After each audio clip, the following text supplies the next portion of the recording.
Oui, merci Madame la Première adjointe. Ce sera une intervention par rapport à la convention la convention pluriannuelle d'objectifs avec l'association Pledge.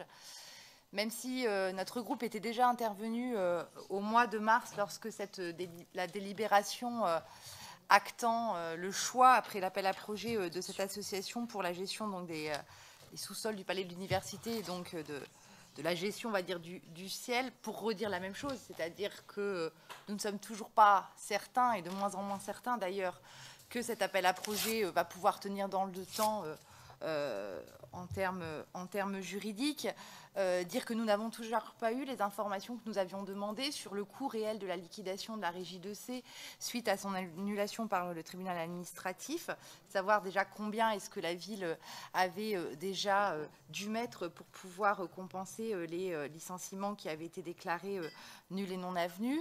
Dire aussi que j'ai été un petit peu surprise des montants qui étaient annoncés par l'association Pledge sur les subventions attendues dans les prochaines années. J'ai lu leur projet qui, par ailleurs, paraît très intéressant, fourni, partenarial, structurant. Mais c'est vrai que quand là, on vote 68 000 euros, que sur l'année 2020, il est annoncé 82 000, 2021, 100 000 euros, on peut quand même un petit peu s'interroger, notamment sur les capacités de la ville à pouvoir poursuivre des financements à cette hauteur-là.